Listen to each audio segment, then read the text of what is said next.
Salamat Idol Edward Pangan, napadasalan na kita, naipagdasal pala, Boss Anonymous Thinking, pangkapi naman dyan, baka naman. Sa nakaraan ay natapos tayo kung saan hinati ng patalim sa gourd ni Shu ang statwa, pero matapos nitong hatiin ang statwa ay agad ding bumalik ang patalim sa loob ng gourd.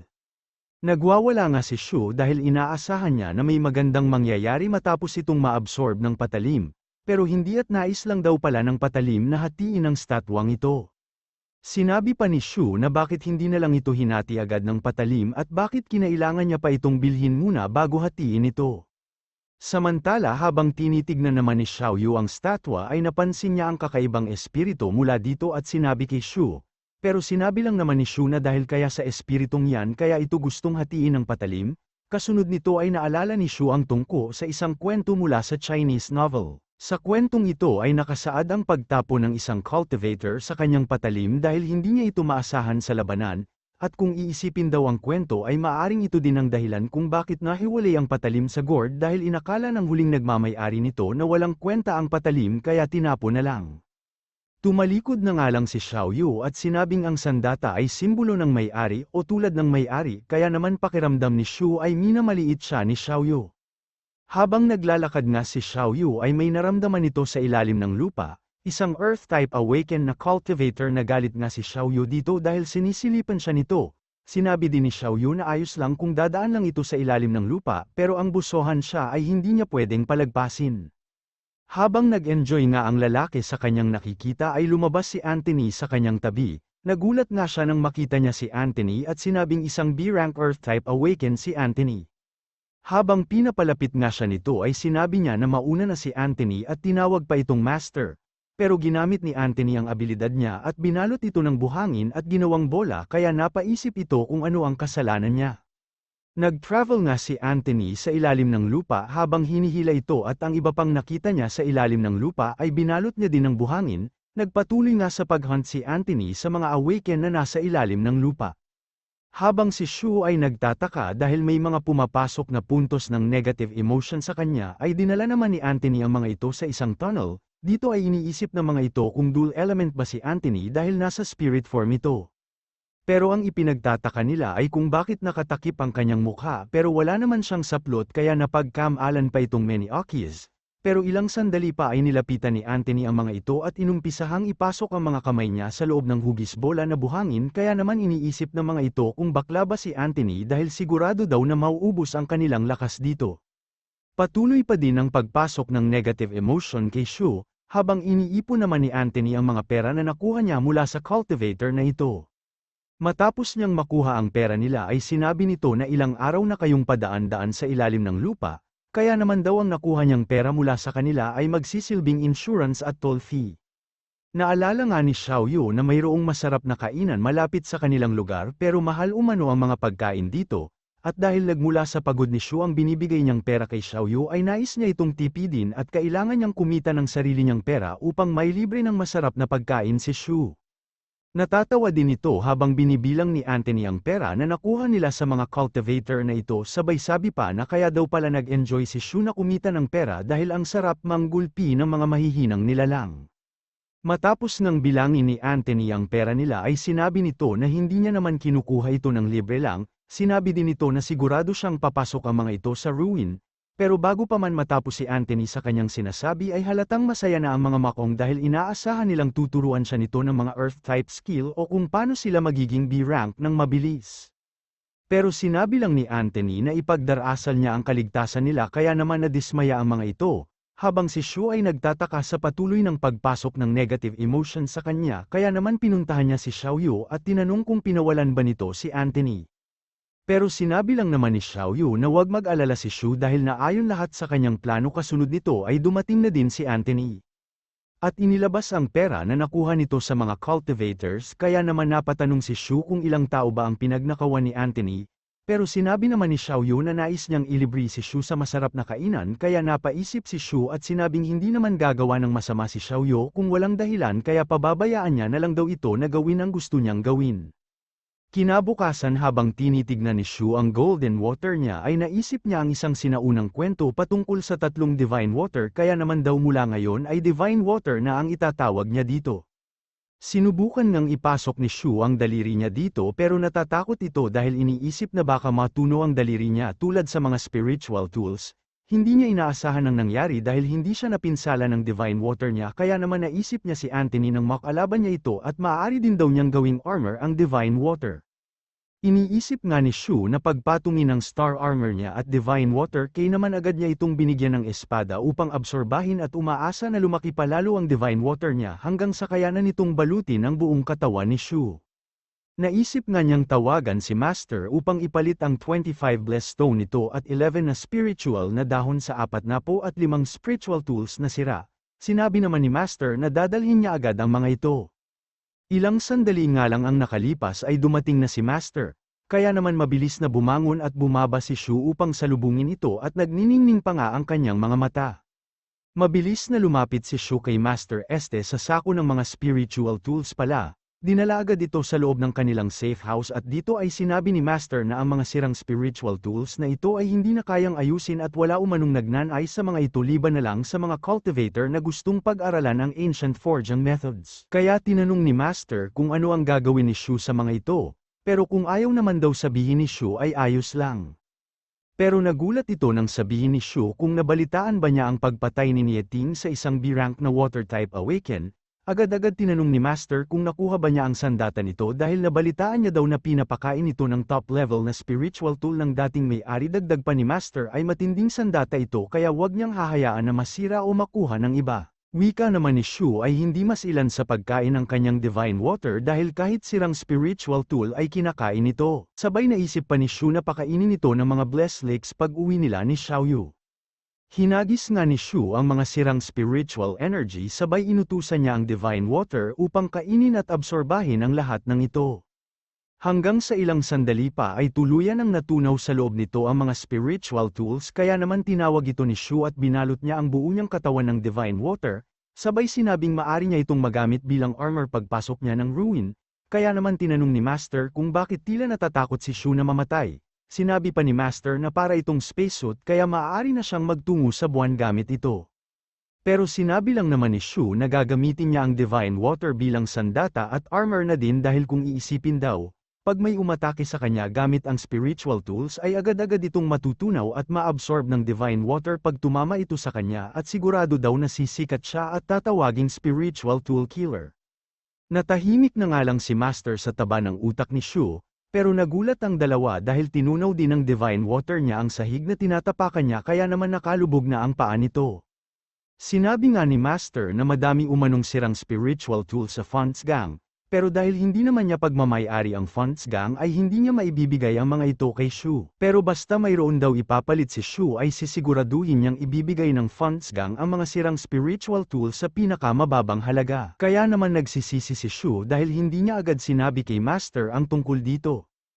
Iniisip naman ni Master kung saan nakuha ni Shu ang spiritual na dahon na ipinagpalit niya sa mga spiritual tools dahil hindi naman daw magbibigay ang Dragnet ng ganun kaalagang bagay. Iniisip din ni Master kung ano-ano pa ang tinatago at barahang meron si Shu at tiyak daw na Magi Gimbal ang buong mundo sa kanya sa hinaharap. Bago nga umalis si Master ay sinabi niyang napag-isipan niyang sumama at pumasok sa ruin, kaya naman tinanong siya ni Shu dahil bawal umano ang A-rank na makialam. Pero sinabi lang naman ni Master na hindi siya makikialam sa ruin at sa mga magiging labanan sa loob ng ruin dahil manunood lang siya. Pero iniisip naman ni Shu na sino naman ang maglalaban sa ruin kung alam ng lahat na papasok din siya. Tinanong nga ni Shu kung payag ba ang ibang organisasyon dito at sinabi ni Master na nagkaroon ng pagpupulong ang mga malalaking organisasyon kung saan inanyayahan din nila si Nieting at Dragnet. Pero hindi daw nagpunta si Nieting sa pagpupulong dahil nang tignan daw ni Nieting ang Chinese calendar ay sinasabi nitong hindi dapat lumabas si Nieting sa araw na yun, kaya naman nasabi na lang ni Shu na wala ba itong mas magandang dahilan upang hindi mag-attend. Pag-alis nga ni Master ay naramdaman ni Shu ang kakaibang enerhiya, kaya naman agad niyang binuksan ang bintana upang tignan ito. Habang ang ibang cultivators ay nakatingin din sa iisang direksyon, ito ay ang direksyon kung saan ang lokasyon ng ruin, at ang enerhiya nga na nararamdaman nila ay hudyat ng pagbubukas ng ruin. Pagsapit nga ng gabi sa isang daungan, nag-uunahan ang mga cultivators na makasakay ng bangka patungo sa Kutsang ang isla kung saan magbubukas ang ruin, At dito ay naisip ni Shu na kailangan nila ng ibang sasakyan patungo sa isla dahil sa dami ng mga ito at nag-uunahan pa ay hindi sila agad-agad makakasakay sa bangka. Naisip ni Shu ang water element niya at sinabing ang pangkaraniwang si Rank ay hindi kayang magdala ng ibang tao sa ilalim ng tubig, pero nang sinubukan niya umanong i-convert ang star power niya sa elemental power ay gumana ito kaya naman daw siguradong mapapagana niya ulit ito. Gumawa nga si Shu ng isang malaking bula na nagsilbing sasakyan nila ni Xiaoyu patungo sa isla. Bakas nga ang tuwa ni Xiaoyu habang nakasakay dito at nalilibang sa iba't ibang isda na pinapakain pa niya ng chips. Dahil nga masaya si Xiaoyu sa mga nakikita niya at nakatingin lang si Shu dito hanggang sa tanungin niya ito kung naliligaw ba sila, ay sinabi ni Shu na hindi daw. Pero pinipilit ni Xiaoyu na naliligaw na sila dahil 20 minutes lang daw sana ay nasa isla na sila pero mag-isang oras na ay hindi pa din sila nakakarating sa isla. Sinabi lang naman ni Shu na gusto niya lang sulitin ang paglilibot nila sa ilalim ng karagatan pero ang totoo ay naliligaw na nga sila at malayo na sila sa isla na dapat nilang puntahan. Pagdating nila sa isla ay sinabi ni Shu na hindi nila kailangan magmadali na makarating sa sentro dahil hindi pa nabubuo ni Xiaoyu ang B-rank spirit na formation type awaken. Sinabi din ni Shu na pagpasok sa ruin mas mainam kung maghiwalay muna sila at humanap ng mga resources sa paligid. Dahil sa kasalukuyan umano ay dehado sila sa kanilang abilidad kaya naman mas mainam kung kunin muna nila ang lahat ng pwedeng mapapakinabangan sa safe zone. Napansin naman ng magkapatid ang isang lalaki na tila pari kung mangumpisal. Sinasabi nga nito na mas mainam daw kung bumuo sila ng grupo at magtulong-tulong ang mga individual cultivator o mga cultivator na hindi nabibilang sa mga organisasyon. Nakichismis na si Shu dito, sinasabi ng lalaking ito na may pangarap daw siya, at ang pangarap niya ay balang araw hindi na kailangang mag-alala ng mga cultivator kung saan sila pwedeng kumuha ng resource sa kanilang pag-cultivate. Ayon nga kay Shu ay maganda daw ang speech nito. Hanggang sasabihin nito na may nakikita daw siyang hindi naniniwala sa kapangyarihan ng teamwork at ipinakita nga niya ang isang bundle tali.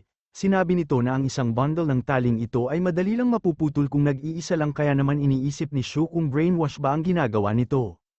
Pero paano daw kung 8 bundles ito hindi ba't mas matibay at ikinumpara nga niya ito sa isang team, sabay itinuro si Shu at tinawag niya ito.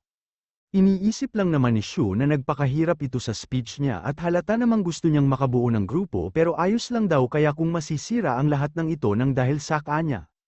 Paglapit nga ni Shu sa kanya ay sinabi pa nitong boy huwag kang mahihiya at subukan mo lang kung mapuputol mo ba ang 8 bundles ng tali na ito. Hindi niya umano nais na basta putulin lang ito ni Shu bagkus ay sana maramdaman ni Shu ang tibay ng 8 tali na ito na ikinukumpara niya sa isang team o grupo. Naisip lang naman ni Shu na wala na siyang kasalanan dahil pinipilit siya nito kaya naman agad-agad ay pinutol niya ang 8 bundles ng tali kaya naman na-petrify ang gago. Habang ang mga nanunod naman sa kanila ay sinabing sobrang lakas siguro ni Shu with negative emotions syempre. Matapos nito ay naisip ni Shu na ang mga individual cultivators ay iniisip na kaya nilang makipagkumpetensya sa mga organisasyon kung makakagawa sila ng grupo. Pero tingin daw ni Shu ay niloloko lang nila ang sarili nila dahil nawasak ni Shu ang pangarap nila nang dahil sa lakas niya. Humingi na nga lang ng paumanhin si Shu dito dahil nasira niya ang plano nito sabay alis. Kaya naman nang makita siya ni Xiaoyu ay nagalit ito at tinanong kung anong ginagawa ni Shu. Sinabi naman ni Shu na pinaunawa niya lang sa mga ito ang paniniwala niya sa buhay. Pero alam naman daw ni Xiaoyu na nagtungo lang siya sa doon upang mang-asar. Sa isip-isip naman ni Shu ay nais niya talagang asarin ang mga ito upang maka-harvest siya ng negative emotions sa kanila pero mukhang kulang pa daw ang pang-aasar na ginawa niya. Tinanong naman ni Xiaoyu kung hindi ba mas mainam kung sasali sila sa ibang grupo para mas madami silang makuhang resource sa ruin. Sinabi pa ni Xiaoyu na pagkasali sila sa grupo ay maaari nilang maiwasan ng individual na tunggalian kaya mas magkakaroon sila ng oras upang makahanap ng resources. Napaisip nga si Shu sa suggestion ni Xiaoyu at ilang sandali pa ay pinuri niya ito sa taba ng utak ni Xiaoyu kaya naman natuwa ang bulinggit. Mabilis nang nagtungo si Shu sa iba't ibang grupo upang makasali ito sa kanila. Hanggang sa ilang sandali pa ay napuntahan niya ang grupo ng babaeng may pulang buhok at sinabi ni Shu na nais niyang sumali sa kanilang grupo. Tinanong naman ito kung ano na ang rank ni Shu at sinabi nga ni Shu na isa siya strength type awaken at kasalukuyang E-rank. Pero sinabi ng babae na hindi sila tumatanggap ng miyembro kung hindi ito Chinese at D-rank, gayunpaman dahil sa strength type naman si Shu at isa ding Chinese ay tatanggapin nila ito sa kanilang grupo. Nagpakilala nga ito bilang si Meng Jingchan at ang pangalan niya daw ay nagmula sa isang verse, habang iniisip naman ni Shu na elegante ang pangalan nito dahil nagmula sa isang verse ay nagpakilala siya bilang si Lumo. Dahil minsan daw ay sinabi sa kanya ng isang fortune teller na kulang sa kahoy ang buhay niya, pinangalanan siyang Mo na ang ibig sabihin sa kanilang lingwahe ay kahoy. Malugod nga nilang tinanggap si Shu sa elite squad, sabay tinanong ni Jingchan kung mayroon na bang nakapasok sa ruin sa mga kasama niya. Pero sinabi lang ng isa nilang kasama na dahil sa mga malalaking organisasyon ay hindi sila nabibigyan ng pagkakataon ng makapasok sa ruin. Pero salamat daw kay Master dahil mula nang bumalik siya sa Funds Gang ay nagkaroon sila ng chance upang makapasok sa ruin. Tahimik nga lang si Jingchan sa sinabi ng lalaki na ito at nakatitig lamang siya kay Shu habang iniisip na i-rank lang si Shu kaya malamang na hindi pa din ito nakakapasok sa ruins. Matapos ang ilang sandali na titigang, tinatitigan ng dalawa ay sinabi ni Jichang na iisa naman ang kanilang lahi, kaya pag nagkita-kita sila sa loob ng ruin ay sana daw magtulungan sila dahil paglabas nila ng ruin ay ganap na silang mga magkakaibigan. Dagdag pa nito na pag may nakita siyang kayamanan sa loob na naaayon sa kanilang element ay ibibigay niya ito sa kanila. Naisip nga ni Shu na hindi kuripot at madamo ang babaeng ito, habang ang iba naman ay ibibigay din daw sa kung kanino na babagay na element ang mga makukuha nila at ang isa naman dito ay sinabi na water element daw siya kaya sana wag nila siyang kalimutan na bigyan ng kagamitan na naangkop sa water element. Masaya nga ang mga ito hanggang sa bigla silang inakbayan ni Shu at sinabing pag may nahanap akong kayamanan na angkop sa inyo ay ibibigay ko din. Pero napatingin silang lahat sa isang lalaki nang tawagin niyang Tutoy si Shu. Sinabi nga nito na Tutoy, unahin mo munang isipin ang pagprotekte sa sarili mo at samantalahin mong magpalakas at mag-rank up pag nasa loob ka na ng ruin. Iniisip naman ni Shu na minamaliit siya nito at napakalakas daw ng loob niya upang tawagin siyang Tutoy dahil naglilibang lang umano siya dahil pagpasok ng ruin ay kanya ang lahat ng loot na makukuha o makikita nila. Iniisip din ni Shu na kung ano ang sa inyo ay akin din, pero ang akin ay akin lang. Nang pumasok nga daw siya ng ruins ay kasama niya ang Vital Class o Dragnet kaya naman hindi niya kinukuha ang loot nila. Pero iba na daw ang sitwasyon ngayon dahil maaari niyang gawin lahat ng nais niya. Ilang sandali pa nga ay pinakilala ni Shu si Xiaoyu at sinabing siya ang aking kapatid at isasama ko siya sa loob ng ruin. Kaya naman napatanong si Jingchan kung bakit niya ito dadalhin sa loob ng ruin dahil isa lamang siyang i-rank kaya mahihirapan itong protektahan ang kanyang kapatid at magiging mapanganib umano ito. Habang si Xiaoyu naman ay nakatingin lang sa kanya at iniisip ang tawag nila sa kanya na Lumo at i-rank. Pinaliwanag naman ng lalaking ito ang patungkol sa congregation sa Europa at sinabing ang congregation daw na ito ay halos kumpleto ang for inheritance system nila. Dahil ang mga naniniwala dito ay patuloy ang pag-donate ng mga resources para sa cultivation.